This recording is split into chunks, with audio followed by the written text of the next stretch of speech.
E.1.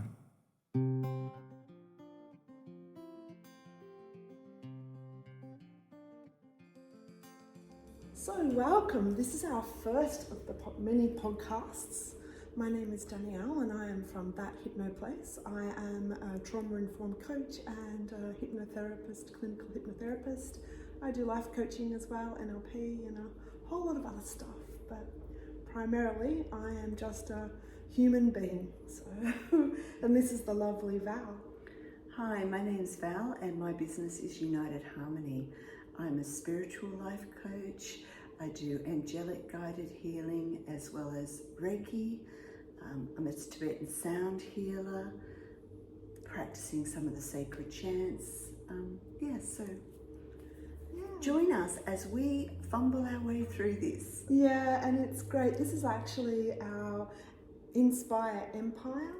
And the reason we're calling it Inspire Empire is because we believe that, we are our own empire. This magnificent body, this magnificent mind, we are an empire within ourselves.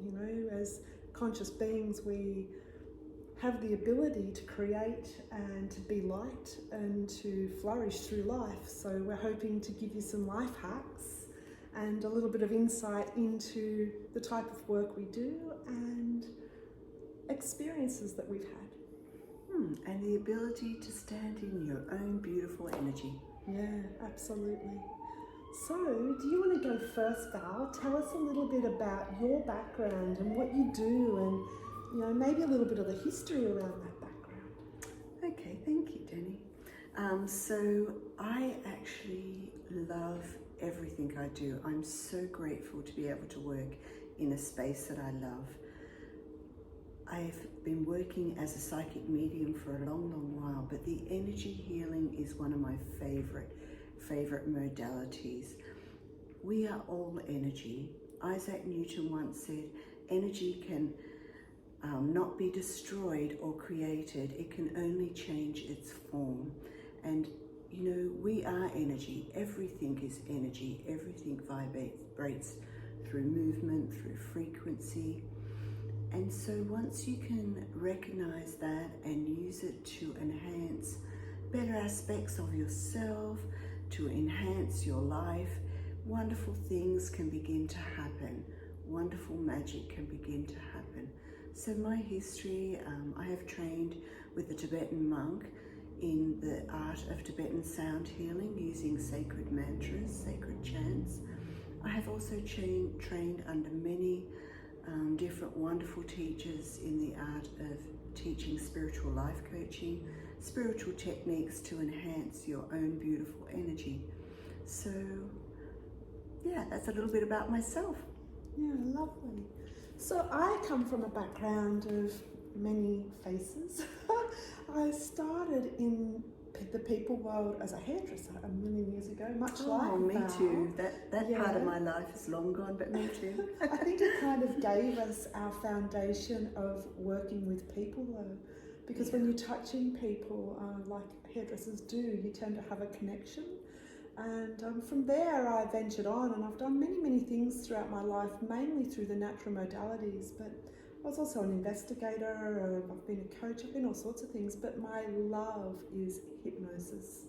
My passion is hypnotherapy and the therapeutic use of hypnotherapy. And hypnotherapy's been around since the formation of words, maybe even before that, because when you look at it, it is just a focused consciousness. So when you are highly focused, then you are basically in a hypnotic state. So even maybe before words, when there was maybe just a beat or a music, a ritual, hypnosis has just been around forever. They've actually got papyrus paper from Egypt that has the words, what was it? It says you're getting sleepier and sleepier.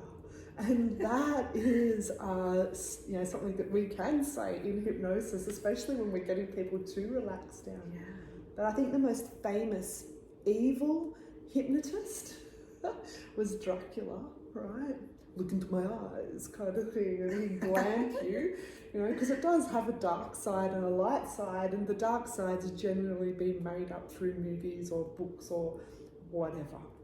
But the light side is therapeutic relaxation of healing and kicking goals. It's just incredible. I've watched so many people just transform, whether it be through addiction or through releasing trauma or just becoming highly focused to pass exams or stop biting their nails. It's just an incredible format. Yeah, I also had the wonderful privilege to walk through different pathways with my clients and my students to find that little inner spark, their inner light, to get to that spiritual side of themselves, so they're not always in their head and in their emotional body, and not even always having to stand in how they feel about their physical body, but recognizing their light, their beautiful spiritual energy, the essence underneath all of that of who they are. And that empowers them to actually feel the connection to the inner confidence, the inner calm, the inner understanding that life can bring about so many opportunities and possibilities, even when we thought there were none, once you stand in the power of your own light. Yeah, that's lovely. And it's been a part of the storytelling from the beginning of time, hasn't it? It has, yes. Much like hypnosis, it is a part of the storytelling, because we are light. At the end of the day, we are these amazing spiritual beings that are travelling around in these wonderful bodies that are our empire and where everything does go on. But when we connect to our light, we become a oneness. Yeah, and also the magic of both our modalities is the fact that sometimes we can get so caught up in our thoughts, our thought processes going round and round. We're supposed to be thinking beings, that's what we are.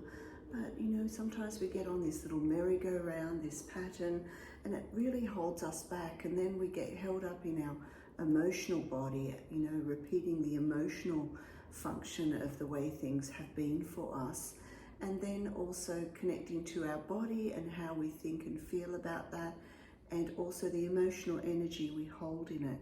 So working through clarity of the mind, through hypnosis, clarity of the body, and the emotional energy through spiritual healing, it has so much impact on the way you can move forward in so many ways. Absolutely, it's beautiful.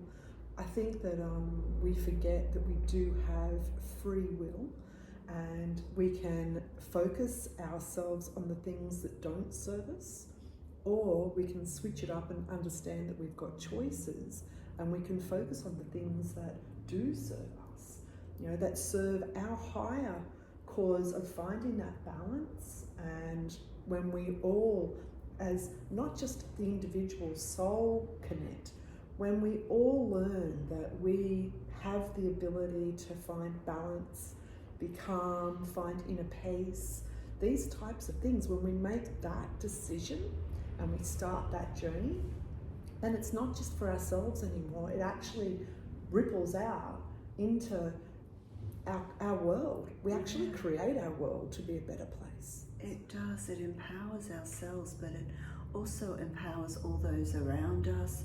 It can change the atmosphere in a home, a more peaceful environment, and it stretches out to, raise the frequency of the planet. So it's such a wonderful way to be and to look at life. And it doesn't have to be a kaboom of an explosion of energy and here we are. It can just be changing the way you think and feel, slow but steady each day, each moment in time. What do you get asked the most about with your work? Wow, throwing a question at me. I get asked if I can turn people into a chicken.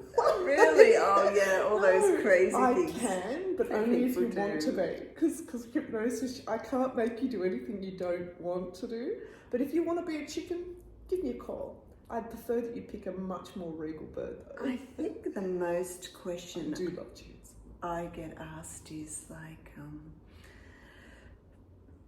will this change me, as I connect to the spiritual energy, will this change me? Will I lose my mind?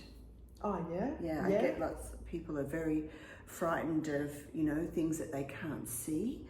And once they connect to the energy of the feeling and the understanding of it, it all pans out beautifully.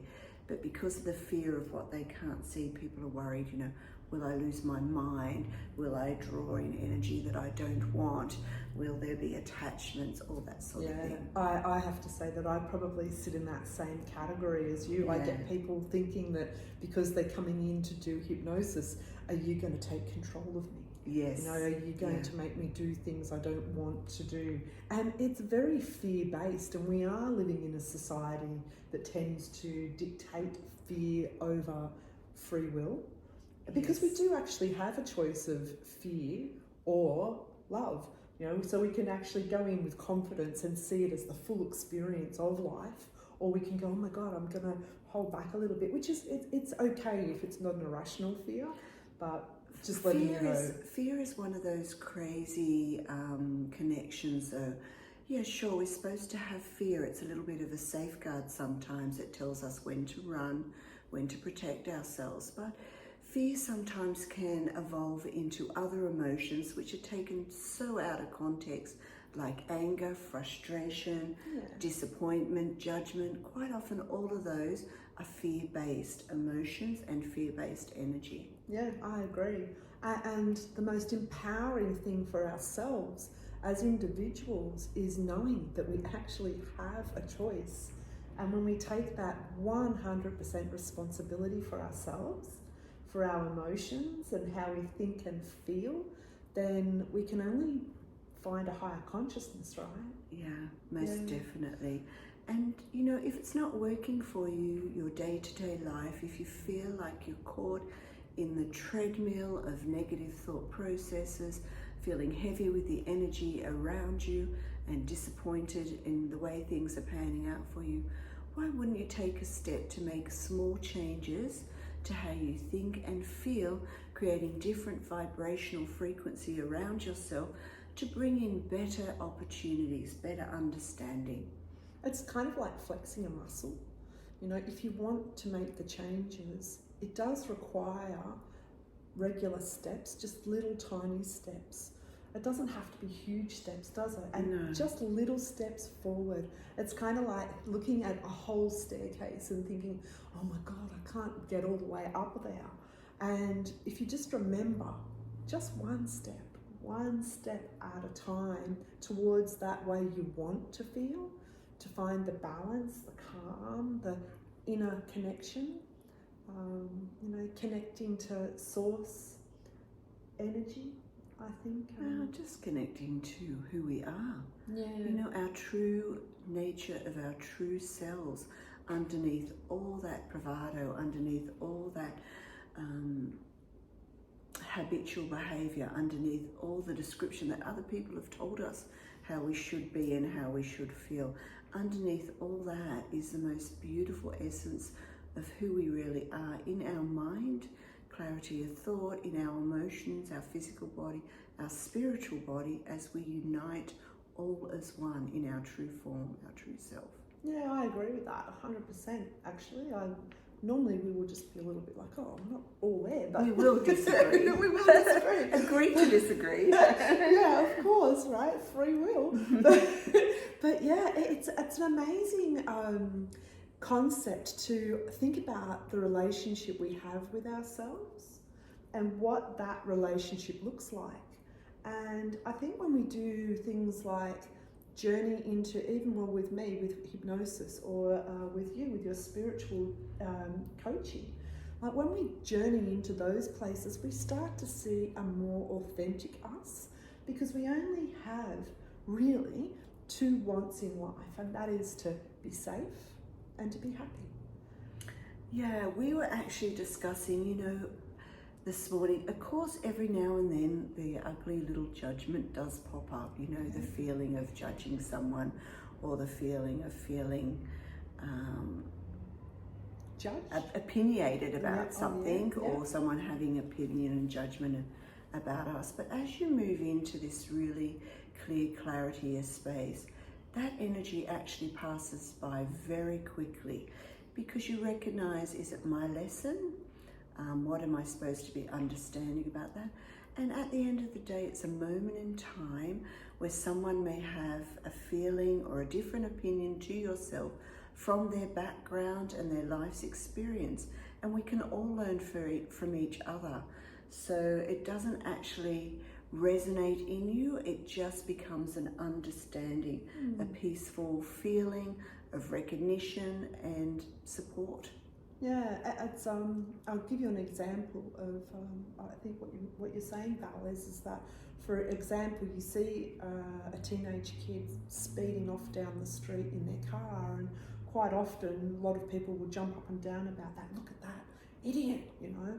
But we've probably all done something very similar to that in our life. So when we catch that judgment or that thought, check in. Is it just because you know you did that or something similar and you didn't like that you were actually that person too?